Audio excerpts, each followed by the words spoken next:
first the kingdom of God and His righteousness, and all these things shall be added unto you. Gawin niyo ito sa pag-alaala sa akin. Sa pag-alaala sa Kanya, mananatili siyang tanglaw ng paghawak natin sa puso natin. Mga binibilang niya sa atin. The presence of God na palagi natin aasangin araw-araw ang presensya ng Diyos.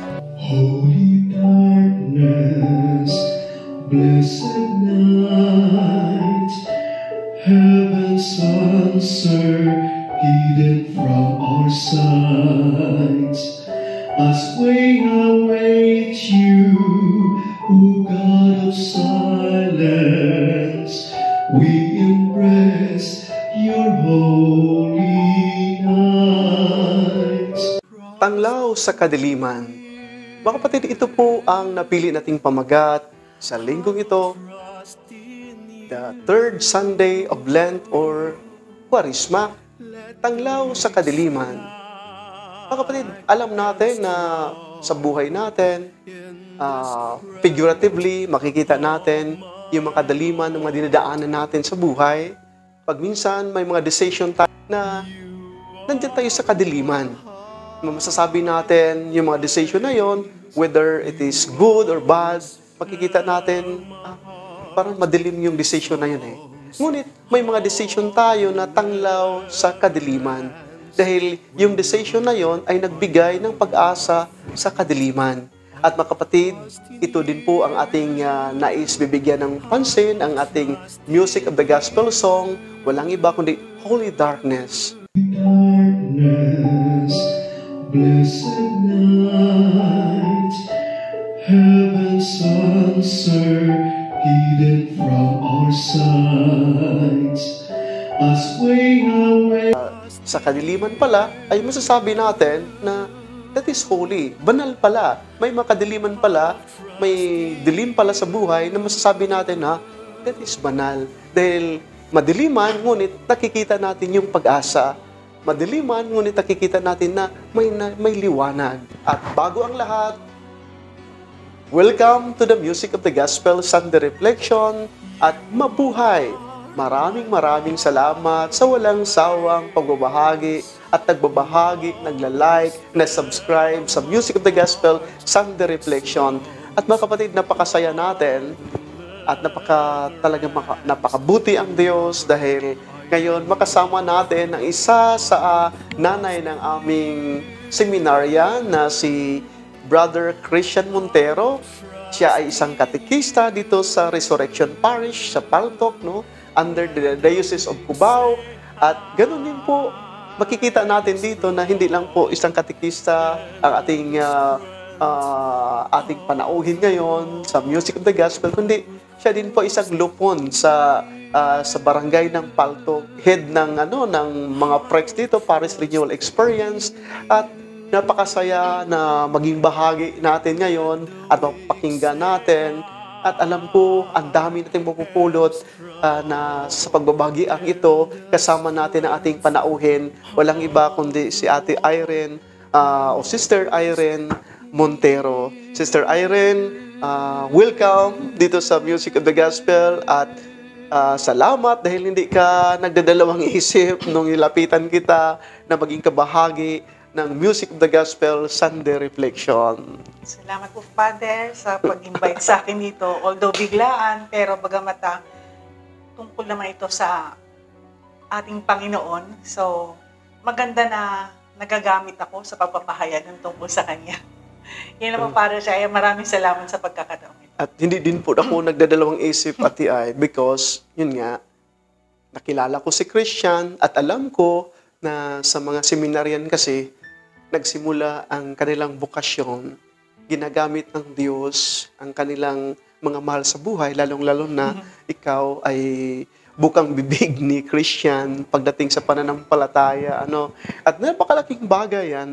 At alam ko na bilang isang nanay, tagapagtaguyod sa anak mo, kung sino man siya ngayon, nag-alay man siya sa kanyang buhay, sa pagiging isang relihiyoso, pagiging soon to be a priest.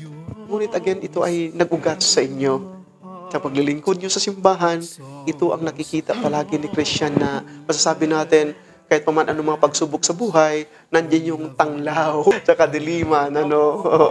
Sa grace, Father. Yeah, sa Na grace. si Christian ay napalaki ko na natutunan niya kung ano yung pananampalataya. Yeah. Siguro, no, naramdaman niya. Ganun po siguro eh. Kaya nasabi ko sa mga kabataan ngayon na pag, o kaya sa mga magulang din, na pag hindi nakita sa inyo ng mga anak niyo, na mahal at pinapahalagaan niyo ng Diyos, hindi rin nila makikita yun. Kaya kailangan maramdaman nila na mahalaga sa inyo ang Diyos para sila ay magkaroon din ng pagpapahalaga sa Diyos. Yun man talaga to, Ate Irene, na talagang tinatanaw natin na ang bukasyon ng isang tao, ang pagiging isang lingkod niya sa simbahan o lingkod sa ating lipunan, ito talaga walang iba dahil nakikita palagi sa kanilang mga magulang. No, kung kayo ay naging bukang bibig ni Christian, yan dahil sa kanyang puso nandoon yung liwanag, no? Liwanag sa yung tanglaw mo, yung gabay mo sa kanya para makikita yon kahit man sa mga pagsubok sa buhay na maging gabay sa kanyang bukasyon. So Ate Ay, napakagandang ating gospel ngayon, no? Sa linggong ito, the third Sunday of Lent o Kwaresma, dahil ito ay hango sa Ebanghelyo ni St. John, chapter 2, verses 13 to 10. Ito ay cleansing of the temple, no? At nasasabi nga dito sa Ebanghelyo na yon, since the Passover of the Jews was near, no? Malapit na yung pagdiriwang ng kapistahan ng mga Hudyo, no? Ibig sabihin, malapit na. Siguro, kagaya baga sa atin, ng pagdiriwang tayo ng kapistahan ng ating parokya, nandoon yung mga nominaryo, ang mga tao nag-umpisa na, no? Na magpaghanda, ano? At bilang paggunita sa Passover, ito ay commemoration, no? Kino-commemorate, tinatanaw yung ano nangyayari sa mga nakalipas, no? Kung paano nakatawid itong mga Israelitang ito, no? Naging malaya sila, tumatawid sila doon sa sinasabi nating Red Sea, tumatawid sa desyerto papuntang Promised Land. No, nandoon yung kadiliman ng kanilang pagtatawid, ngunit nandoon yung tanglaw. No? O dahil nga po dun sa pangako sa kanila na dadalhin sila sa isang lugar na pinangako ng Diyos.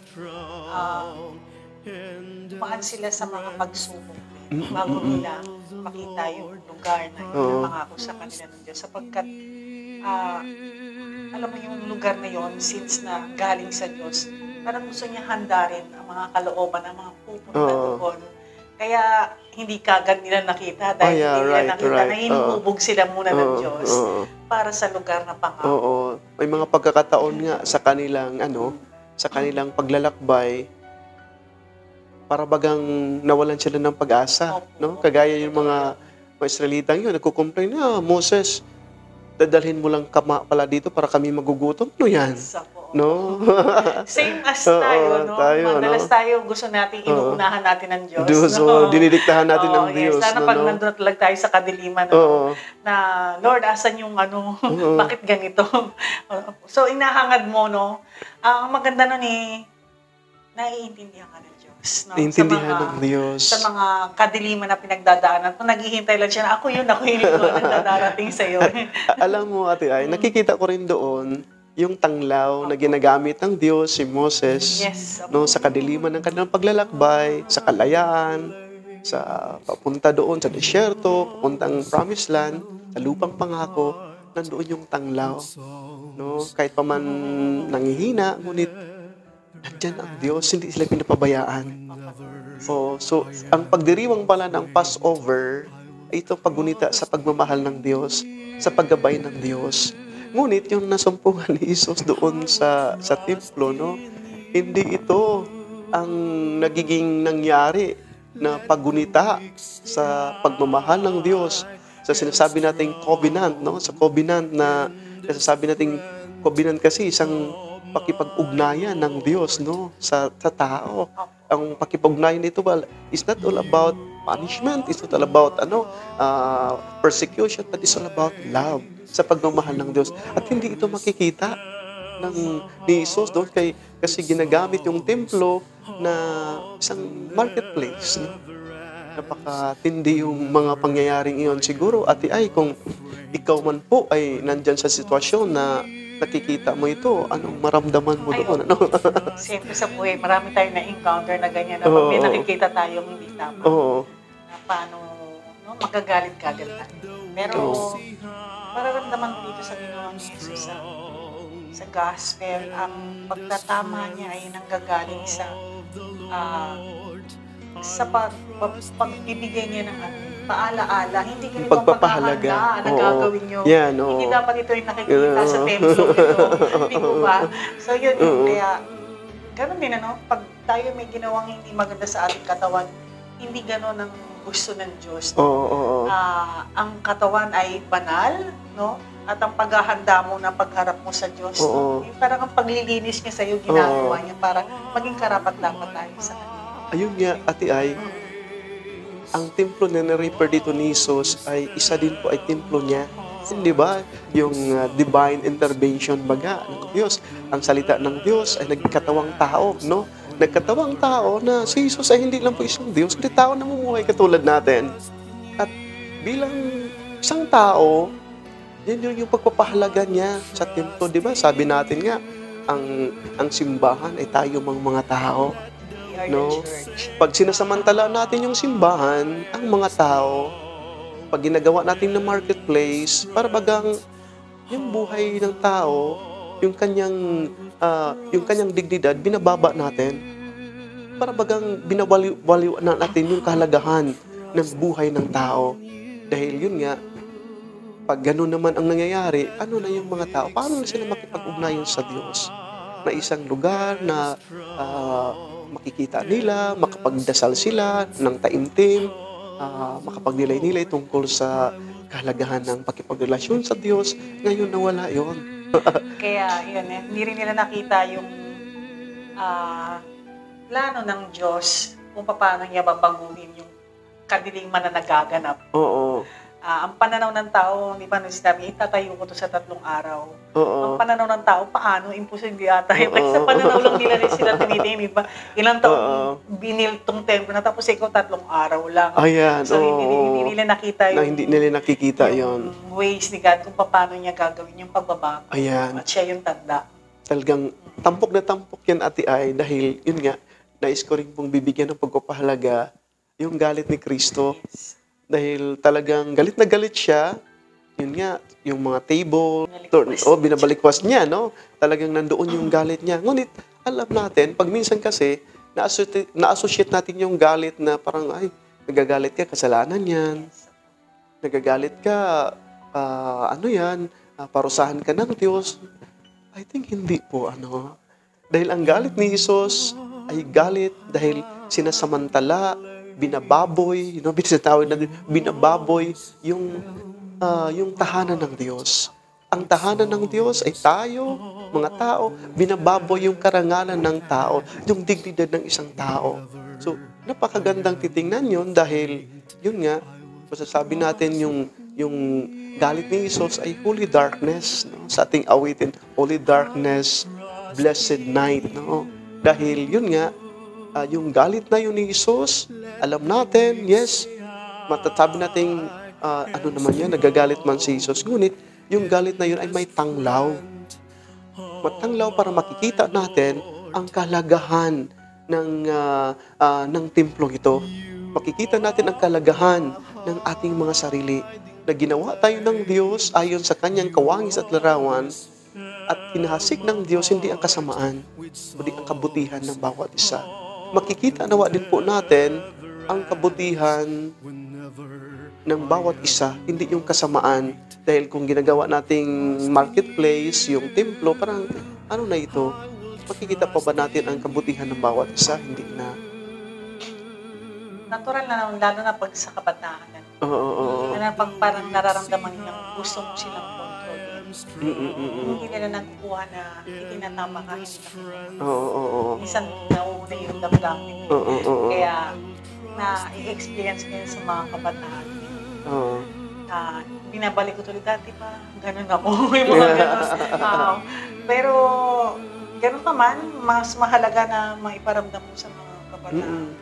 Dumaranas ng mga pagtatahak sa landas kung paano ang tama at mali. Pero mas gusto mo na mamali ka man, maramdaman mo na nandito lang kami.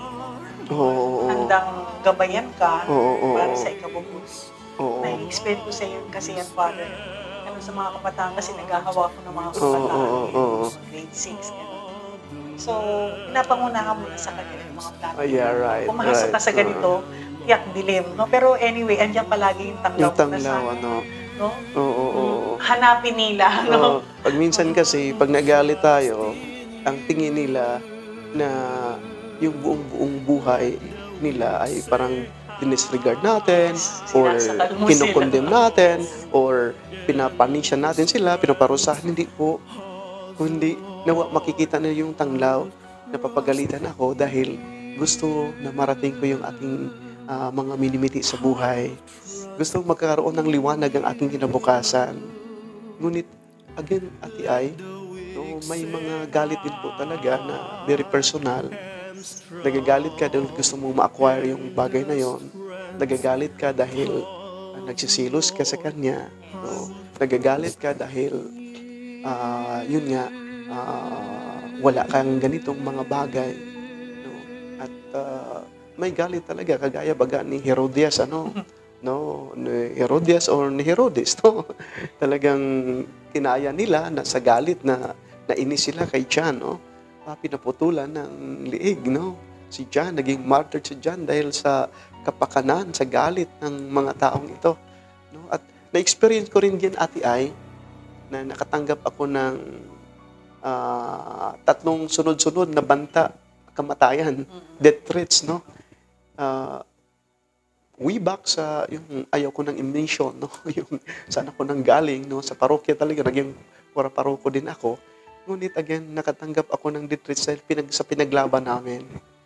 Ngunit nandoon yung yung bino-voice out namin, hindi man sa publiko, kundi napaka-secretive man. Nandoon yung tamang pamamaraan kung paano nang voice out yung mga kahilingan, yung mga gustong mangyayari at yung kabutihan. Ngunit again, nagalit. Nagalit yun at sunod-sunod yung death threats ko, no? Nakakatakot talaga po.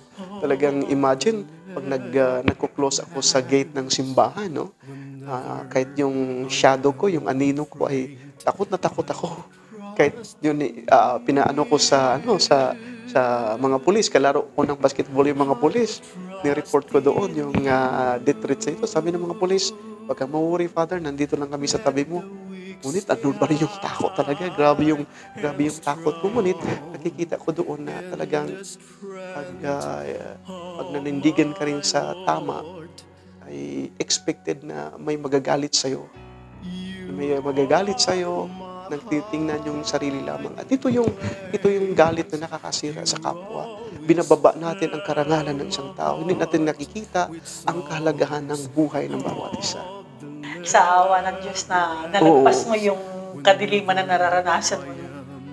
Minention mo na yung kadiliman, pero may tanglaw. Yes, yun ang sinasabi mo. Nasabi mo na may tanglaw dahil yun nga, sa panalangin, at nakikita ko na sa buhay, lalo naman sa aming mga kaparian, mga relihiyoso, na ito naman talaga yung buhay namin. No? Ang daming mga kaparian namin na martyr, no? Nagkakaroon ako ng trauma doon. Talagang yung parang, hindi naman trauma, parang depression.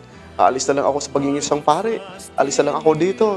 Ngunit again, napakatama yung sinasabing tanglaw, holy darkness, blessed night, no? At alam ko rin po, bilang isang lupon. Bilang isang leader ng PREX, o dito, bilang isang katekista, dinadaanan mo rito, mga ganitong Opo. Dasal lang po talaga. Ang Diyos na talaga magiging tanglaw mo sa mga pagharap mo sa lahat ng mga per day lang pansin. Oo. Sa araw-araw na, minsan ang completion ng aking araw is tinatanong ko na ibahagi pa ko. Nakapagbahagi po pa ako ng tanglaw sa kadiliman ng tao. Yung mga ganon, di ba? Maganda, Father, na hindi mo ina-expect na minsan may kausap sa'yo. Na sinasabi na, sister, ano mo, yung advice mo, sinunod ko. Alam mo, may mga na-encounter po akong ganyan mga tao. Minsan nabibigla na lang po ako. Talaga po. Talaga? Naliwanagan siya sa mga paliwanag ko. Imagine, Yun po yung saya. yung isang tao, nandyan sa kadiliman, siguro nandyan sa galit, nandyan sa inis, sa kapwa. Ngunit being a lupon, being a katikis, kilala mo ang Diyos. Naging tanglaw ka sa kanila kung paano nila makikita din po ang Diyos, no? Ang kalagahan ng buhay. I think that is... Sige po. Maraming salamat po, no? Sa pagkakataong ito, no? Sa mga narinig natin sa pagbabahagi ni Father at ganoon din sa topic na kung paano nananatiling tanglaw ang Diyos sa ating buhay, na lahat naman ng nilalang sa mundo ay makakaranas ng paglalakbay na magkakaroon ng kadiliman. Pero ang pangako ng Diyos, nang siyang panghawakan natin na siya yung liwanag, siya yung tanglaw, siguro patuloy tayong kumapit, umasa, at balingan natin ng Diyos, no? Totoo ang pangako ng Diyos, buhay ang salita ng Diyos, at lagi niya sinasabi na gawin niyo ito sa pag-alaala sa akin. Sa pag-alaala sa Kanya, mananatili siyang tanglaw, no? Paghawak natin sa puso natin. Mga binibilang niya sa atin, no? In the presence of God, na palagi nating aasamin araw-araw ang presensya ng Diyos. At doon niya tayo talagang magagabayan at mamibigyan ng biyaya at grasyang kailangan natin sa buhay. Salamat, Father. Ate Ay, salamat po sa pagiging tanglaw mo sa Music of the Gospel, Sunday Reflection. Nawa ang ating mga kapatid din po na nanonood, nakikinig sa atin, maging tanglaw na rin po sila sa ating mga kapatid na dinadaanan yung kadiliman ng buhay. The darkness, the blessed night, kayo ang tanglaw sa ating sanlibutan. The Music of the Gospel, the Father, the Son, and the Holy Spirit. Amen. Maraming salamat.